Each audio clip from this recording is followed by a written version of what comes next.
Bienvenidos a este nuevo video. Hoy les voy a hablar vamos a continuar hablando en realidad de comparadores, pero en este caso les voy a mostrar un poquito más un problema y una solución para ciertos casos.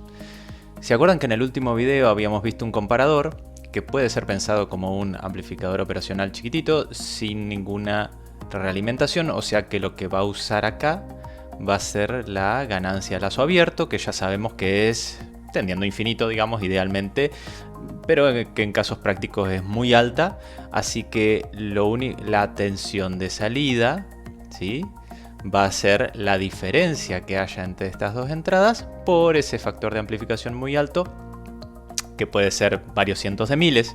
Entonces, a pesar de que la diferencia sea algunos milivoltios, la salida se va a saturar a la tensión de alimentación positiva o a la tensión de alimentación negativa, dependiendo del signo de esta resta, ¿sí? También vimos que poníamos en VRF, en esta pata, que vamos a llamar la tensión de referencia, o la tensión de umbral, en todo caso, es la pata con la que comparamos la tensión de entrada. Cuando la tensión de entrada está por debajo de esto, la salida va a tener un sentido, y cuando la tensión de entrada está por encima de esta tensión de referencia, que consideramos fija, la tensión de salida va a tener el sentido contrario. ¿Cómo seteábamos esa tensión de referencia? Bueno, la seteábamos con un divisor resistivo, o con un Zener, o con una referencia de voltaje, o con el método que queramos. Una fuente, una pila, lo que queramos, ¿sí? De hecho, nada impide que estas dos tensiones sean variables, ¿no? Pero ahí la comparación ya depende, es más dinámica y depende de los valores, de la evolución de valores temporal de las dos señales, ¿no? No es un caso que nos importe ahora demasiado. ¿Qué pasa con el comparador? Es muy rápido para conmutar, y vimos que hay circuitos especiales, lo vimos en el video anterior, ¿no es cierto? Bien, ahora fíjense en un uso particular. Vamos a mirar acá. Un uso particular es tener un comparador, tirar la tensión de referencia a masa y poner la tensión de entrada a compararse contra cero, ¿sí? Imagínense que la tensión de entrada es una señal que varía entre menos 5 y más 5 voltios, ¿no? Una señal tipo senoidal o una señal de pulsos que va variando entre esas dos tensiones, ¿no? Entonces, cada vez que esa señal de entrada cambia de la tensión positiva a la tensión negativa y cruza por cero, este comparador le va a dar un pulso a un contador, y este contador va a sumar 1 en algún registro, no importa cómo se hace eso, es una caja negra para nosotros en este caso, y ese contador va a sumar 1, ¿sí? Porque contó un pulso, básicamente, ¿sí? Se le dice contador de frecuencia porque lo que se hace en general es contar en cierta cantidad de tiempo cuántos pulsos hubo, y entonces a partir de esa cuenta de pulsos en ese tiempo que es conocido, nosotros podemos calcular la frecuencia con ese valor, ¿sí? Después se resetea, se vuelve a hacer el contador y se empieza a contar de nuevo. Imagínense por un segundo. Si quieren saber la cantidad de hertz de una señal, lo que van a hacer es contar en un segundo, y así van a poder calcular la frecuencia, ¿no? Eso sería una aplicación básica. Ahora, ¿cuál es el problema de esto? El problema es que si nosotros tenemos una señal ruidosa de entrada, como esta senoidal que se ve acá, en esta horrible foto, fíjense que cruza varias veces por cero cuando sube y cruza varias veces por cero cuando baja. ¿Esto qué va a producir? Pulsos extra que no son los que realmente queremos contar, y entonces nuestro contador va a contar muchas veces más cruces por cero que lo que debería, que los cruces relevantes, los que nos importan, ¿verdad? Entonces vamos a leer una frecuencia mucho más grande que la que realmente tiene la señal, porque fíjense que en este cruce contó 3 cruces por cero, y en este cruce contó 3 más. Entonces el contador de pulsos va a contar una frecuencia, el contador de frecuencia va a medir una frecuencia que es el triple de la que en realidad tenemos. Y eso es un error. Entonces, ¿cómo podemos hacer para evitar esto? Imagínense que el comparador es extremadamente rápido y ni bien esta señal cruza, la señal de la salida cambia, ¿sí?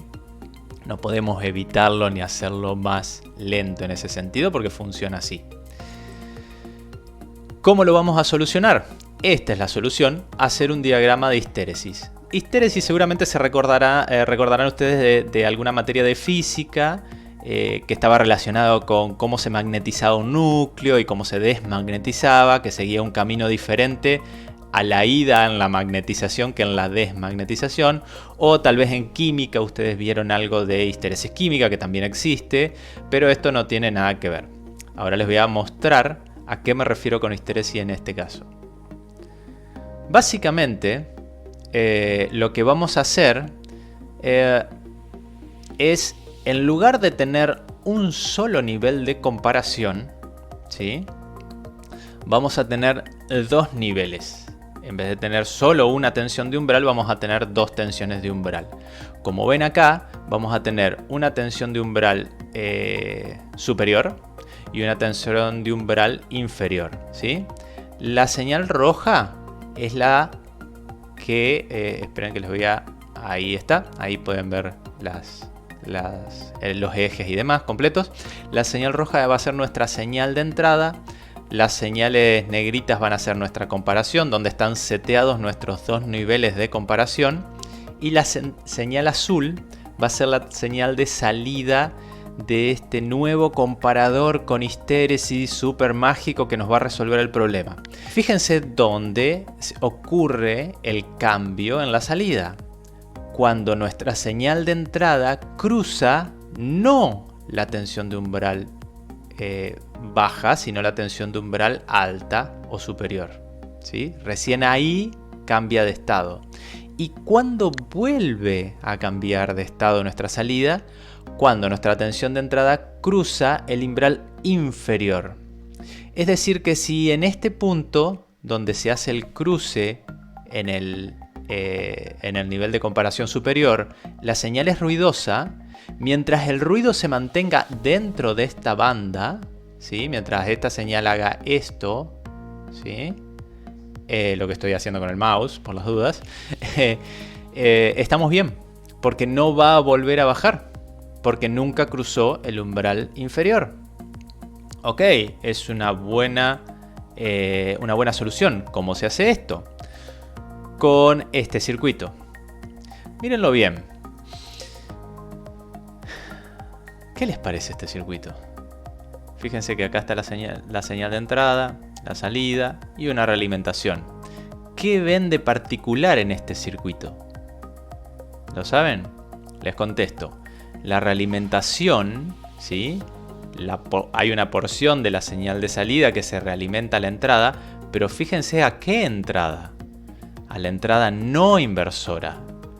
Siempre, hasta el momento, nosotros habíamos visto en electrónica, en usos lineales de los amplificadores operacionales, que la realimentación ocurría en la pata inversora y que eso le daba mayor estabilidad a nuestro circuito y lo hacía un poco más independiente al ruido y bajaba un poco el factor de amplificación que tiene a lazo abierto nuestro amplificador operacional, ¿no? Bueno, ahora estamos realimentando positivo. Esto hace todo lo contrario, hace que este circuito sea mucho más inestable y ante cualquier variación en estas dos señales, la señal de salida cambie rápidamente. Lo hace mucho más sensible a esa comparación, a eso me refiero. Fíjense que tenemos un divisor resistivo aquí, ¿sí? Y tenemos esta resistencia ni siquiera va a entrar en los cálculos, ¿sí?, pero en general se pone para compensar ciertas corrientes que sí entran en amplificadores operacionales reales, y en general se usa un valor aproximado a una resistencia en paralelo igual al paralelo de estas dos resistencias, de R1 y R2, ¿sí? No es crítica si ustedes la usan un comparador, arman este circuito sin esa resistencia de entrada, no pasa nada y esto sigue funcionando. Fíjense que no entran los cálculos y no lo van a ver en ningún lado. Bueno, vamos a ver En este caso, que es un caso inversor, vamos a ver cómo funciona esto y por qué este circuito tiene dos niveles de comparación, dos tensiones de umbral, la superior y la inferior. Vamos a empezar planteando lo siguiente. Esta tensión V+, que es la tensión que hay en la pata no inversora. ¿Cómo la calculamos? Y es sencillo, es la tensión de salida y este es un divisor resistivo. Así que esta es la fórmula. ¿Sí? Ya lo saben a eso, este es un divisor resistivo simple y llano. Entonces, por otro lado, nosotros sabemos que esta ecuación, la de abajo, es la ecuación de salida de un amplificador operacional, ¿no? Es la diferencia de las dos señales de entrada. Fíjense que estoy restando adentro de los paréntesis V+ y V-, que son las tensiones presentes en las patas del amplificador operacional. ¿Ok? Es la diferencia de esas dos por el factor de amplificación. El factor de amplificación es muy alto, así que la señal de salida va a ser positiva si este paréntesis es positivo y va a ser negativa si este paréntesis es negativo. Eso es todo. O sea que la salida depende pura y exclusivamente de del signo de esta diferencia. ¿Ok? Si esta diferencia da mayor que 0, la salida va a saturarse a la tensión de alimentación positiva, y si esta diferencia da negativo, la salida va a ser la tensión de alimentación negativa. ¿Ok? Imaginemos que le damos un estado inicial a todo este sistema, a este circuito, y imaginemos que la tensión de salida Vout está saturado positivo. Acá hay muchos simbolitos, muchas letritas, así que no se pierdan. ¿Sí? V+, V-, tenemos las tensiones en las patas, Vout, Vin, y vamos a llamar VH, V-high, a el valor de saturación positivo de esto, que va a ser aproximadamente la tensión de alimentación, ¿verdad? La tensión de alimentación positiva. ¿Sí? El voltaje de saturación positivo va a ser aproximadamente la tensión de alimentación positiva. Digamos VCC, para que se entienda. VH va a ser VCC. ¿Ok? Entonces fíjense, en el estado inicial tenemos que la tensión de salida está saturado positivo. ¿Ok? Entonces en este punto Vout es igual a VCC o a VH. ¿Ok? Entonces, reemplazando en esta fórmula en la primera, vamos a tener que la tensión en la pata positiva, en la pata no inversora de nuestro amplificador operacional va a ser igual a VH, ¿sí? La tensión que hay en la salida, por nuestro divisor resistivo. Hasta ahí, perfecto. Acá también tenemos que podemos reemplazar en esta fórmula, ¿sí? Podemos reemplazar el valor de V+ acá, en esta fórmula, ¿sí? Entonces, nosotros ya sabemos que el valor de V en la pata inversora, este V-, va a ser igual a la tensión de entrada, Vin, porque por acá no circula prácticamente nada. ¿Ok? No va a haber caída en esta resistencia RP. Y como les dije al principio, puede perfectamente no estar ahí y esto va a funcionar igual. Entonces, reemplazando en esta fórmula este valor de V+, vamos a tener que la tensión de salida es nuestro factor de amplificación A por lo que está acá dentro de este corchete, que es V+, ¿sí? Este valor de V+, que acabamos de ver, menos Vin. ¿Ok? Ahora ya está todo reemplazado con los valores de este caso particular, de este momento en el tiempo, esta foto del circuito con una tensión de entrada Vin y una tensión de salida igual a VH. Está bien saturado. Entonces, dijimos que nuestra tensión de salida es positiva, ¿no? ¿Hasta cuándo se va a mantener positiva nuestra tensión de salida? Yo les dije que dependía la tensión de salida del resultado de este paréntesis. O bien, ahora que reemplazamos, de este corchete, ¿verdad? Porque A no nos interesa, ya sabemos que es un valor muy grande. Vamos a multiplicar algo que va a ser positivo o negativo por un valor muy grande y Vout va a ser tensión de saturación positiva o tensión de saturación negativa, ¿sí? Eso es todo, pero dependiendo del resultado de esto, de lo que está dentro de este corchete. Entonces, como sabemos que este corchete es el que define el signo de Vout, ¿sí?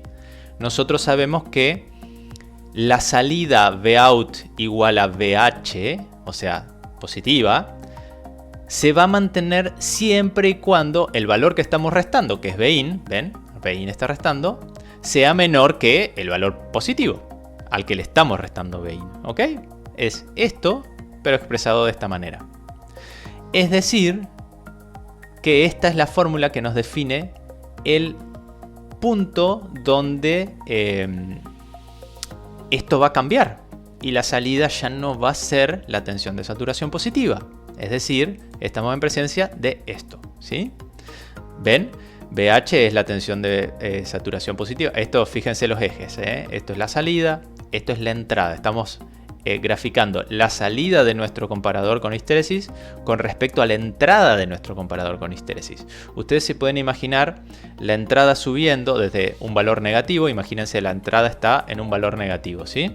¿Ven? Estamos en el eje negativo de Bin, ¿ok?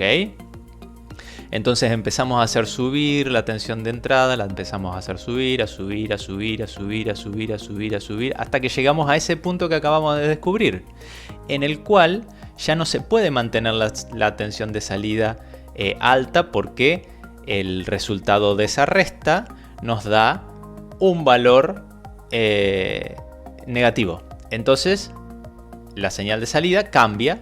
¿Ven? Esto es BH, esto es BL. BL va a ser la tensión de alimentación. BL va a ser el valor que voy a tener en la salida cuando esté saturado hacia el rail negativo. ¿Ok? Podemos asumir que BH y BL son más o menos iguales en valor, diferentes en signo, por supuesto. Más o menos igual. ¿Ok? Entonces en ese momento en el que define esa ecuación con ese signo menor que vimos recién, va a ocurrir este cambio de estado de la salida. A ese punto lo vamos a llamar BTU, que quiere decir tensión de threshold. Threshold es, sería como umbral, y A de upper, o sea, umbral superior. ¿Ok? Bien. Esta ecuación entonces nos define en qué punto está BTU. BTU es esto, es este lado de la ecuación, ¿verdad? De la desigualdad esta, ¿sí? Ahora, esto se va a mantener en este estado, fíjense acá, ¿no? Esto se va a mantener en ese estado saturado negativo, ¿hasta cuándo? ¿Sí? A ese estado saturado negativo que llamamos BL, ¿no? ¿Hasta cuándo se va a mantener acá? Yo acá empecé a subir, yo les dije, empecé a subir la tensión de entrada más alta, más alta, más alta, más alta, sigue siendo negativa por ahora. Bien, llegamos a tensión de entrada, ven, tensión de entrada, 0, pero la seguimos subiendo hasta el punto en el que cambia, ¿ok? Y la salida se me hace saturada negativa. En ese punto seguimos subiendo tensión de entrada, y esto ya no vuelve a cambiar, obviamente, ¿no es cierto? Porque por más que subamos la tensión de entrada, esa resta que hay dentro de ese corchete que veíamos sigue siempre igual, sigue dando el mismo signo, ¿ok? Ahora, ¿qué pasa si empezamos a bajar la tensión de entrada? La empezamos a bajar, la empezamos a bajar, la empezamos a bajar y llegamos acá. Ahora vamos a ver que no va a cambiar acá, va a cambiar en otro punto. Y eso es lo que vamos a ver, qué punto es el próximo cambio, cuando empezamos a bajar y hacer el camino inverso de la tensión de entrada, ¿sí? Eso es acá. Fíjense que en ese caso, cuando empezamos a bajar la tensión de entrada, podemos hacer la misma deducción que hicimos con BH, asumiendo que BH era la salida y demás, y vamos a llegar a esto, ¿sí? A la tensión a este corchete, quiero decir, ¿no? A la tensión de saturación negativa por ese mismo divisor resistivo menos Bin, ¿ok? Cuando esto cambia de signo. Eso es lo que queremos saber. Y bueno, hacemos la misma deducción anterior, ¿sí? Que esto va a cambiar de signo mientras digamos, se va a mantener mientras Bin sea menor a BL por todo el divisor resistivo, ¿sí? Entonces vamos a llegar a que la parte de la derecha de esa ecuación que acabamos de ver nos da este valor, que es la tensión de threshold low, ¿sí? La tensión de umbral de abajo, ¿ok? O sea que nosotros veníamos haciendo este camino con la tensión de entrada, la seguimos bajando, pasamos la tensión de umbral superior, no pasó nada, la seguimos bajando, hasta el punto en donde ese corchete cambia de signo, que es este, ¿sí? BTL, y en ese momento cambiamos. Entonces ahora, con esas dos gráficas y con esos dos estados podemos hacer nuestro diagrama de histéresis, ¿ok? Fíjense, al principio la tensión de entrada venía por este camino, ¿sí? Llegó a BTU, que es la tensión de umbral superior, cambió de estado la salida, seguimos subiendo BIN y sigue por acá, ¿sí? Y si volvemos con BIN y la empezamos a disminuir, toma este camino hasta llegar a la tensión de umbral de abajo, ¿sí? En ese punto la salida cambia de estado y por más que sigamos bajando no pasa nada, y si subimos acá no va a cambiar. Fíjense que si el ruido actuaría acá, yo cambio de estado y el ruido estaría acá. BIN se movería en este rango y no llega a la tensión de umbral superior, así que la salida no cambia, ¿ok? Espero que se note eso. Ahora vamos a ver el otro caso, el caso no inversor. Bueno, siempre no inversor se complica un poquito. Esto es igual. No inversor es en el sentido en que la señal de entrada entra por la pata no inversora, ¿verdad? Por eso se llama no inversor. RP es lo mismo que antes, el paralelo de estas dos, R1 y R2. Y vamos a hacer los cálculos. En este caso se nos complica un poquito porque la tensión más ahora depende tanto de BIN como de Bout. Pero ustedes saben que si esta es mi tensión de salida y mi tensión de salida depende de dos valores, lo que tengo que hacer es superposición. Entonces fíjense que acá está ya completo la superposición. Este primer término de B+, que es lo que queremos saber, ¿sí? Lo que queremos saber es la tensión en este punto, en este nodo, en la pata de entrada no inversora de nuestro operacional. Este primer término va a ser el valor de B+ causado por BIN cuando Bout está puesto a masa, ¿sí? Fíjense que lo que me queda es R2 está a masa, así que forma este divisor resistivo multiplicado por BIN, que va a ser mi tensión de entrada. ¿Lo ven? Si no, dibújenlo y pongan acá a masa, ¿sí? R2 en este lado a masa, porque Bout va a estar pasivada. Y fíjense que esto es correcto. Más, por supuesto, porque esto es una superposición, el segundo término, que es el valor de B+ causado por Bout, cuando BIN está pasivado, está puesto a masa. También lo mismo, dibujen una masa acá y fíjense que este va a ser el divisor resistivo que se nos va a formar. R1 va a ser la resistencia que va a estar a masa, ¿ok? Así que ahí tienen qué va a ser B+. Como B- está puesto a negativo, a la tensión de referencia, perdón, ¿sí? No confundamos con la tensión de alimentación negativa. Como B- está puesto a la tensión de referencia, a nosotros nos queda que las transiciones van a ser cuando B+ es positivo o negativo, ¿ok? Cuando B+ cruza la tensión de referencia esta, que va a ser nuestra masa, o 0 vol, ¿sí? O sea, si B+ es mayor a 0 vol, la tensión de salida va a ser la tensión de saturación positiva. Si la tensión B+ es menor a 0 vol, la tensión de salida va a ser negativa. ¿Está bien? Entonces las transiciones ocurren con B+ igual a 0, ¿sí? Porque a B+ la está comparando con esta otra pata que está en 0. Es fácil de ver. Entonces podemos armar con eso nuestra ecuación. 0, que va a ser el nivel de tensión al cual ocurren las transiciones, va a ser Vt es la tensión de transición, ¿sí? Por R2 más Bout por R1. ¿Está bien? Nosotros lo que hicimos acá es sacar el factor común R1 más R2, R1 más R2, fíjense que es común, y lo pasamos para el otro término, ¿sí? ¿Y qué pasa en el otro término? Si lo hacemos igual a 0, no importa esto. O sea, es 0 por R1 más R2. ¿Cuánto da? 0. Así que no importa. Nos queda solamente la tensión de entrada, que va a ser igual a la tensión de transición por R2 más Vout por R1. ¿Sí? Entonces, vamos a asumir un estado inicial, porque todos los cálculos y las soluciones que se encuentran a estos sistemas que no son lineales se tienen que hacer asumiendo un estado inicial. Entonces, vamos a asumir este estado inicial en el que la tensión de salida es igual a la tensión de saturación BL, que recuerden es la tensión de saturación negativa, o menos BCC si quieren, o llámenlo como quieran. Entonces, podemos despejar de esta ecuación VT, ¿sí? Y la tensión de transición, en ese caso, cuando la tensión de salida está saturada en negativa, ¿sí?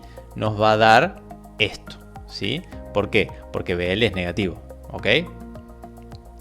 Entonces, viendo qué ocurre en esta ecuación, ¿sí?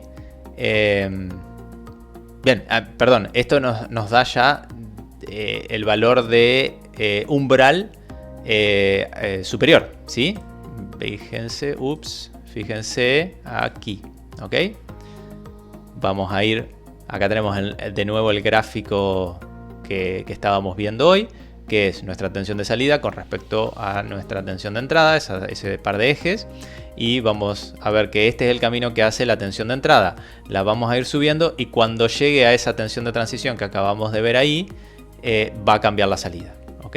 Y va a pasar a ser la tensión de saturación positiva, o en BCC, ¿está bien? Bien, ese estado, por más que sigamos aumentando la tensión de entrada, se va a mantener, ¿ok?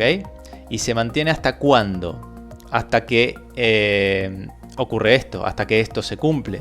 Fíjense que la tensión de salida ahora va a ser positiva, BH, ¿sí? La tensión de saturación positiva, porque ya cambiamos. Y VT en este caso va a ser nuestra tensión de umbral inferior, ¿ok? Así que si despejamos de acá, nuestra tensión de umbral inferior va a ser igual a R1 sobre R2 por BH, en este caso, que es la salida que tenemos en este momento. Eso nos va a dar este grafiquito, ¿sí? Cuando volvemos, ¿sí? El cambio de la señal de salida ocurre en ese valor que acabamos de calcular. Bueno, y con los caminitos de los dos, formamos nuestro diagrama de histéresis de salida. A ver, vamos a ir un poquito para atrás. Tanto este VT es VTH, es la tensión de umbral superior, ¿sí? Quería aclarar eso porque acá no dice H, pero este es el valor de la tensión de umbral superior y este es el valor de la tensión de umbral inferior, ¿ok? Fíjense que ven tanto en este circuito de histéresis como en el anterior, cuál era el, entre comillas, problema. Que nuestra histéresis está centrada en 0. ¿Sí? Mírenlo, está centrada en 0. Tienen un valor de umbral hacia positivo y un valor de umbral hacia negativo, ¿sí? Y eso no siempre es deseable, ¿ok? ¿Sí? Así que, ¿cómo haríamos? A ver, vamos a pasar de nuevo por esto. ¿Cómo haríamos para correr este diagrama de histéresis hacia adelante o hacia atrás, ¿sí? Para obtener valores de Bin que no necesariamente tengan que ser alrededor de 0, que pueden ser los dos positivos. Bueno, eso lo resolvemos metiéndole una referencia de tensión. Por ejemplo, acá ven, este es un inversor, ¿sí? Porque la señal de entrada entra en el inversor, es un comparador con histéresis inversor. La señal de entrada entra en la pata inversora y le metemos, en lugar de esto estar a masa, como lo teníamos originalmente en el primer ejemplo que vimos, le vamos a poner una tensión de referencia. Esta es la fórmula que va a tener sentido ahora, digamos. Estas son las dos condiciones que se van a tener que dar para que esto... para calcular estas dos tensiones, la tensión de umbral superior y la tensión de umbral inferior.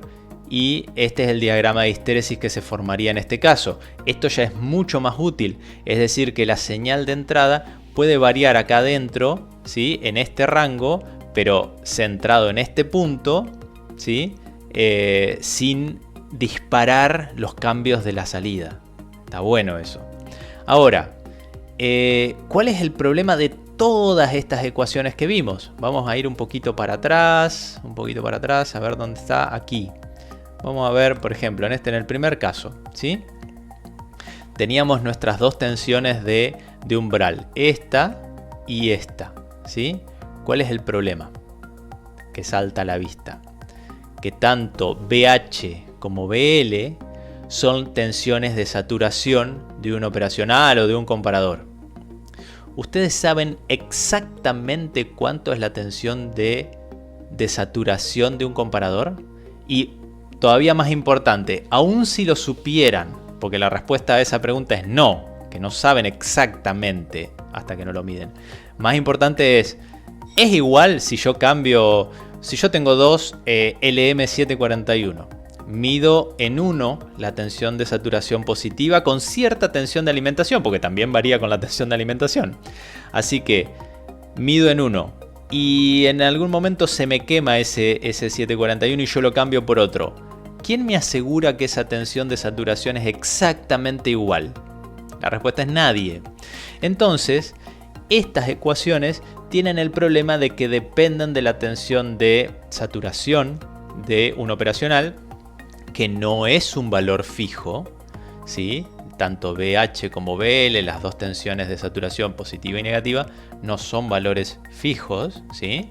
Son valores estadísticos en todo caso, que el fabricante te va a asegurar que están dentro de ciertos valores, pero nunca vas a poder asegurar exactamente cuánto es. O sea que si las usás en estas ecuaciones vas a tener un error, y eso no lo podemos permitir. No nos gustan los errores cuando estamos estudiando ciencias exactas o queremos minimizar los errores al máximo posible. ¿Es así o no es así? Es así. Entonces, y otro tema es que tanto BH como BL, las dos tensiones de saturación de salida de este operacional, van a depender de la alimentación. Y yo no quiero que a mí mi cajita de histéresis o mis valores de histéresis se me muevan dependiendo de la alimentación. Pero las fórmulas me están diciendo que dependen de la alimentación. Entonces, ¿cómo hago para independizarme de eso? Porque este circuito así como está, salvo que nosotros sepamos exactamente, que sea un comparador muy bueno, que se sature a las tensiones de alimentación y que nuestra tensión de alimentación sea muy estable, pero estoy hablando de muy estable, de una fuente de laboratorio directamente, o sea, condiciones que no se dan en la práctica, no vamos a poder usar estas fórmulas. O sí, o no vamos a poder usar este circuito porque a mí se me van a mover los límites de esa histéresis, ¿sí? Cuando se mueva la tensión de saturación en ambos sentidos. Entonces no va a ser usable en la práctica esto.